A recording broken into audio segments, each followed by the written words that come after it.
अस्सलामुअलैकुम दोस्तों, कैसे हैं आप सभी लोग। उम्मीद है कि आप सभी ठीक होंगे, खैरियत से होंगे, फिटफाट होंगे। दोस्तों, आज जिस वीडियो को हम देखने वाले हैं, जिस वीडियो का हम रिएक्शन करेंगे, वो है एक भारत में बनने वाली मूवी जिसका नाम है दी केरला स्टोरी।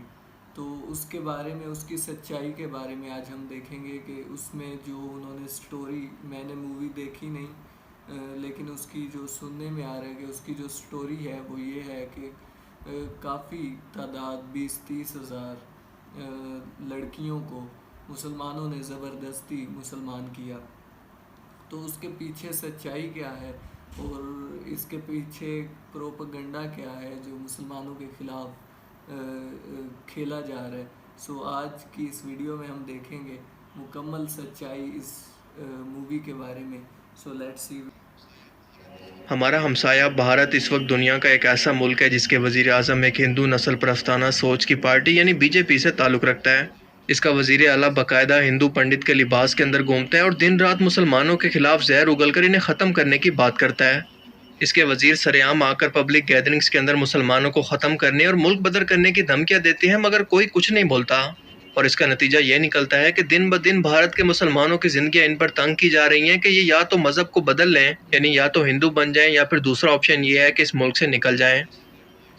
इसी दहशतगर्द माइंडसेट रखने वाली सियासी जमातों यानी बीजेपी और आरएसएस ने मीडिया और फिल्म इंडस्ट्री को भी यरगमाल बनाया हुआ है, क्योंकि जब से ये हुकूमत के अंदर आए हैं मुसलमानों के खिलाफ नफरत और प्रोपेगेंडा की एक ऐसी लहर शुरू हुई है जो कि हर गुजरते वक्त के साथ मुसलसल बढ़ती जा रही है, ख़त्म होने का नाम नहीं ले रही। जिसका सबूत आप इनकी मुसलमान और पाकिस्तान मुखालिफ फिल्मों के अंदर हर कुछ अरसे के बाद देख सकते हैं। पर इस बार इसी मकसद के लिए एक ऐसी बदतरीन मुसलमान मुखालिफ फिल्म भारतीय सिनेमाघरों की जीनत बनी है जो कि बाकायदा इस नफरत पर जलती पर तेल का काम कर रही है। हिंदुओं को बाकायदा उकसा रही है कि इस मुल्क के अंदर अगर रहना है तो तुम्हें मुसलमानों को ख़त्म करना होगा, सिर्फ यही तुम्हारे सबसे बड़े दुश्मन है। और इस फिल्म का नाम है दी केरला स्टोरी, जिसे लेकर आज सोशल मीडिया पर एक कोहराम मचा हुआ है, क्योंकि आरएसएस के गुंडे अगर इसकी फ्री टिकट्स बांट रहे हैं तो नरेंद्र मोदी खुद अपनी तकरीरों के अंदर इसकी प्रमोशन कर रहा है। मगर सवाल यह है कि आखिर क्यों? इस फिल्म की कहानी में ऐसा है क्या कि बीजेपी और आरएसएस के गुंडों ने इसे 5 मई को रिलीज होने से रोककर बाकायदा इसकी जांच पड़ताल की कि इसे पूरे मुल्क के अंदर प्रमोट करें और उल्टा उन्हीं मुसलमानों को दहशतगर्द साबित करें जिनको ये दिन रात पकड़कर तशद्दुद कर रहे हैं, इमाम मस्जिदों को पकड़कर इनकी दाढ़ियां काट रहे हैं, पब्लिक में नमाज नहीं होने दे रहे और मस्जिद के गुंबदों पर अपने झंडे लगा रहे हैं, कुरान को जला रहे हैं। इस फिल्म के बारे में कहा जा रहा है कि ये सच्ची कहानी पर बेस करती है कि कैसे 32,000 हिंदू लड़कियों को बुला बिसलाकर केरला के इलाके से मुसलमान मजहब जबरदस्ती कबूल करवाया गया और इन्हें मुसलमान दहशतगर्द तंजीमों को जो कि शाम और इराक के इलाके के अंदर लड़ रही हैं, इन्हें सप्लाई किया गया ताकि वो इनको इस्तेमाल कर सकें। पहली बात तो यह है कि इस फिल्म की कहानी की बेस ही झूठ पर है कि एक टॉक शो के अंदर जब इसके मुतालिक भारतीय एंकर ने सवाल किया कि अगर आपके पास इतनी सीक्रेट इन्फॉर्मेशन थी कि इतने बड़े लेवल पर हिंदू लड़कियों को मजहब बदलवा कर लव जिहाद के नाम पर घरों से निकाल कर सप्लाई किया जा रहा है, तो आपने ये इन्फॉर्मेशन हुकूमत को क्यों नहीं दी? अब 2 साल के बाद लोगों को क्यों बता रहे हैं? जबकि केरला हाई कोर्ट के जज ने जब फिल्म प्रोड्यूसर से सवाल किया कि आपको कैसे पता कि इन लड़कियों की तादाद 32,000 थी, इस सवाल के बाद इसका जवाब था कि हाँ, 32,000 तो हमने खुद से ऐड किया है, लेकिन असल के अंदर ये सिर्फ 3 लड़कियों के मिस होने की कहानी है और इसीलिए हम माफ़ी मांगकर फिल्म के ट्रेलर को हटाकर इसे दोबारा से रिलीज करेंगे। मैं इस दुनिया से छुट्टी चाहता हूँ। जी हाँ, ये भारतीय अवाम के साथ मजाक ही तो हो रहा है, क्योंकि भारतीय अवाम ने फिल्म के ट्रेलर को ही देखकर एडवांस बुकिंग कर ली थी, इसकी टिकट्स खरीद ली थी, फ्री की प्रमोशन भी हो गई, तो जाहिर है कि ये लोग अपनी गलती मानकर इसका ट्रेलर दोबारा से रिलीज कर सकते हैं। यानी कुल मिलाकर प्रोपेगेंडा भी हो गया और इसके साथ साथ पैसा ही पैसा होगा। आप जरा सोच कर देखें कि इतने सेंसिटिव टॉपिक पर झूठ फैलाने और प्रोपेगेंडा करने पर क्या इसके खिलाफ केस नहीं होना चाहिए था? अब सवाल ये पैदा होता है कि अगर इस फिल्म डायरेक्टर को पहले से पता था कि इतना बड़ा मजहबी फ्रॉड हो रहा है, तो इसकी इन्फॉर्मेशन इन्होंने गवर्नमेंट से क्यों छुपा कर रखी? और इन केस अगर गवर्नमेंट को ये इन्फॉर्मेशन थी तो ये कैसे मुमकिन हुआ कि इसे रोकने के लिए भारतीय हुकूमत और एजेंसियों ने कुछ नहीं किया? और अगर नहीं किया तो अब फिल्म बनाकर हमदर्दियां हासिल करने का क्या मतलब है? तो साबित हुआ कि ये एक टोटली फेक और मनगढ़ंत कहानी है जिसे सिर्फ और सिर्फ नफरत फैलाने के लिए बनाया गया है, क्योंकि कॉमन सेंस कहती है कि अगर वाकई ऐसा था तो इन 32,000 लड़कियों में से कोई एक लड़की भी कभी मीडिया पर सामने क्यों नहीं आई? चलो इनको भी छोड़ें, क्या इनके घर वालों ने भी कभी इसके मुतल्लिक कभी कोई एहतजाज नहीं किया कि इनकी बेटी मिसिंग है या इसे अगवा कर लिया गया या फिर ज़बरदस्ती इसका मज़हब बदलवाया जा रहा है? ये चीज़ कोई सेंस नहीं बनाती, टोटल बेसलेस कहानी है, जैसा कि बॉलीवुड की ज़्यादातर फिल्मों की होती है।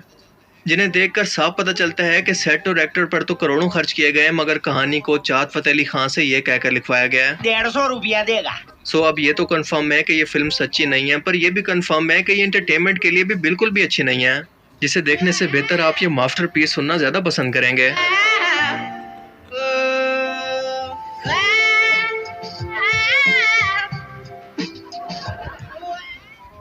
यानी कुल मिलाकर अगर मैं इस फिल्म को सिर्फ एक लाइन के अंदर एक्सप्लेन करने की कोशिश करूं तो दुनिया की अगर इस वक्त 100 इंतहाई बड़े लेवल की खच्चे हैं ना, उनमें से एक ये बेकार डायरेक्शन, बेकार डायलॉग जिनके अंदर जरा भी इमोशन नहीं और बिना सर पैर के कहानी जिसके अंदर जबरदस्ती मुसलमानों के खिलाफ नफरत को घुसेड़ा गया है। ये मैं नहीं कह रहा बल्कि इसकी 1 स्टार रेटिंग ये बता रही है। और मजे की बात यह है कि सच्ची कहानी कहलाई जाने वाली इस कहानी का कोई ऑफिशियल सबूत ही मौजूद नहीं है। कहानी यह है कि 3 हिंदू लड़कियां नर्स बनने के लिए अपने घर से दूर एक कॉलेज के अंदर आई हैं, जिनकी रूम पार्टनर एक मुसलमान लड़की जिसका नाम आसफा है इनके साथ रहती है, जो ना सिर्फ ब्रेन वॉश करके हिंदू और क्रिश्चियन लड़कियों को इस्लाम के अंदर रिवर्ट करती है बल्कि इस्लामी दहशतगर्द तंजीमों के लिए इन्हें खुद कुछ बॉम्बर के तौर पर भी तैयार करती है।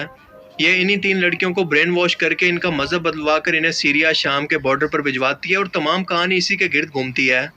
कहानी के बीच बीच में इस्लाम मुखालिफ जहरीले डायलॉग आपको वक्फे वक्फे से सुनने को मिलते हैं, जिनकी वजह से बाहर आकर देशभक्तों को कुछ ऐसी लाइलाज खारिश शुरू हो जाती है। और मैं मुसलमानों, मैं तुम्हें चुनौती देता हूँ, अगर हिंदुस्तान में अगर एक भी हिंदू बेटी को अगर तुमने फंसाया,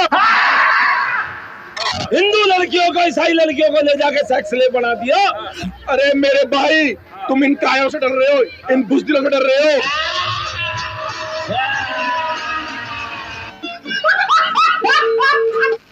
जबकि फिल्म क्रिटिक्स जो कि बड़ी बड़ी ऑर्गेनाइजेशन हुआ करती हैं, इनके मुताबिक इसे 0 रेटिंग देनी चाहिए। अब ऐसा भी नहीं है कि पूरे भारत के अंदर कभी कोई ऐसा वाकया हो ही नहीं सकता या फिर ऐसा कभी नहीं हुआ होगा।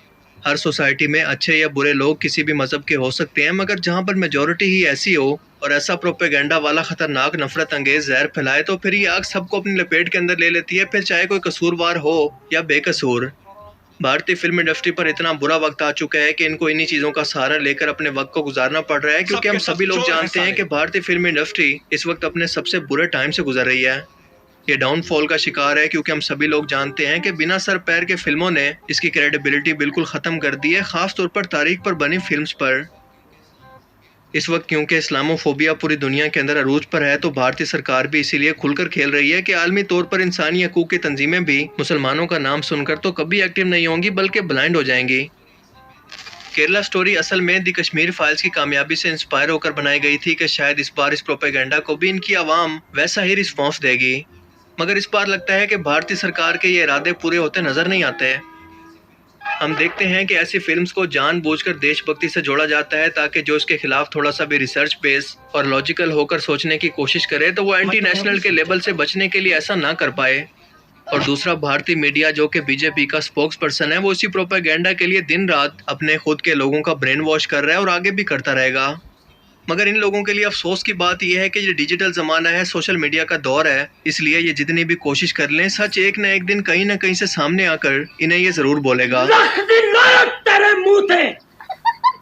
सो दोस्तों, वीडियो आपने देखी, इसमें जो हमें देखने को मिला कि एक मूवी बनाई गई हिंदुस्तान फिल्म इंडस्ट्री से जो रिलीज़ हुई, उसमें मुसलमानों के ख़िलाफ़ एक झूठा प्रोपेगेंडा किया गया। इसमें कोई सच्चाई नहीं है और 32,000 अगर लड़कियों को अगवा किया जाए या उनका ब्रेन वॉश करके उनको मुसलमान करके उनको दहशतगर्द बनाया जाए, तो ज़ाहिर सी बात है कि उनके पेरेंट्स जो होंगे वो भी जाके किसी पुलिस स्टेशन में जाके वो अपना मुकदमा दर्ज करवाएंगे, अदालतों में जाएंगे। तो ये तो एक बड़ा तहलका मच जाता पूरे हिंदुस्तान में। सो इसमें कोई सच्चाई नहीं है। ये हमारे मुसलमान भाइयों को और हमारे हिंदू भी चूँकि हमारे भाई ही हैं, बहन भाइयों को, उनको भी बिल्कुल मालूम होना चाहिए और किसी हद तक उनको मालूम हो चुका है कि इसके पीछे कोई सच्चाई नहीं है। ये इनके हिंदू मुस्लिम भाईचारे को ख़त्म करके इनमें तफरीक डालने की कोशिश की जा रही है। ये जो आराम और पुरसकून तरीके से वहाँ पे रहते थे, उसको ख़त्म करने के लिए ये किया जा रहा है। सो इस पे आप बिल्कुल भी बिलीव ना कीजिए। जितने हमारे हिंदू बहन भाई हैं और वो बिल्कुल भी इस स्टोरी पे बिलीव ना करें। और ये एक्सपोज्ड हो चुकी है और इसमें कोई किसी हद तक कोई सच्चाई नहीं है, क्योंकि दुनिया में मुसलमानों के ख़िलाफ़ आलमी सतह पे प्रोपेगेंडाज किए जा रहे हैं। उसी असना में हिंदुस्तान में भी ये मूवी बनी और जो लोग घटिया तंजीमों के सरबराह हैं उन्होंने इस कोशिश को किया। सो इसमें दोस्तों उम्मीद है कि आपको इन्फॉर्मेशन मिली होगी और आपको मालूम हुआ होगा और द केरला स्टोरी मूवी की सच्चाई मालूम हो गई होगी। सो इंशाल्लाह मिलते हैं नेक्स्ट वीडियो में, तब तक के लिए अल्लाह हाफिज़।